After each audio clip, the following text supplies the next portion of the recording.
नमस्कार, one India Hindi में आपका स्वागत है। कोरोना वायरस की वजह से देश की अर्थव्यवस्था को काफी नुकसान पहुंचा है। ऐसे में देश के 50 IRS यानी कि भारतीय राजस्व सेवा अधिकारियों ने प्रधानमंत्री नरेंद्र मोदी को पत्र लिखकर सुझाव दिया है। अफसरों ने पत्र के जरिए बताया कि देश की मौजूदा अर्थव्यवस्था को कैसे पुनर्जीवित किया जा सकता है। देश में कोविड-19 के प्रभाव को देखते हुए प्रधानमंत्री को ये सुझाव भेजा गया है।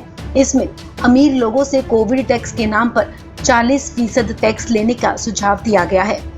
IRS अधिकारियों की तरफ से प्रधानमंत्री को भेजे गए सुझाव में कहा गया कि जो लोग एक साल में 1 करोड़ रुपए से ज्यादा कमाते हैं, उनकी टैक्स रेट 40% तक बढ़ाई जा सकती है।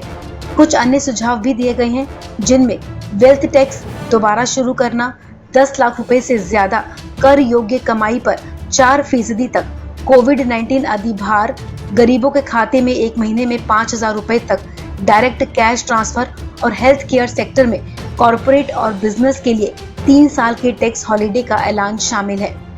50 IRS अधिकारियों के इस समूह का मानना है कि इससे लॉकडाउन में हुए आर्थिक नुकसान की कुछ भरपाई की जा सकती है। गौरतलब है कि देश में 25 मार्च से ही लॉकडाउन है और सारे काम धंधे चौपट पड़े हैं। इसकी वजह से पूरी अर्थव्यवस्था एक तरह से रुक गई है। प्रधानमंत्री नरेंद्र मोदी ने कोरोना वायरस महामारी की रोकथाम के लिए पहले 3 हफ्ते के राष्ट्रीय लॉकडाउन की घोषणा की थी। बाद में इसकी समय सीमा 3 मई तक बढ़ाने का फैसला किया गया। वहीं दूसरी तरफ निर्यातकों के संगठन federation of Indian export organisation ने सरकार को निर्यात के बारे में अलर्ट किया है। इसमें कहा गया है कि लॉकडाउन लंबा चला तो निर्यातक काफी मुश्किल में आ सकते हैं। इससे बड़े पैमाने पर रोजगार जाने की आशंका बढ़ जाएगी।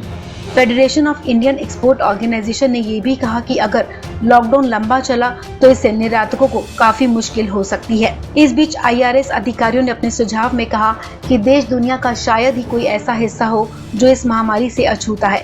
विकसित देशों से लेकर विकासशील तक, अमीर से लेकर गरीब तक, देश के हर कोने तक कोरोना की चपेट में लोग जूझ रहे हैं। भारत भी इससे अलग नहीं है। सरकार की कार्रवाई की सराहना करते हुए अधिकारियों ने कहा कि समय पर उचित कदम उठाने से पूरा देश आज एकजुट होकर इस महामारी से लड़ रहा है।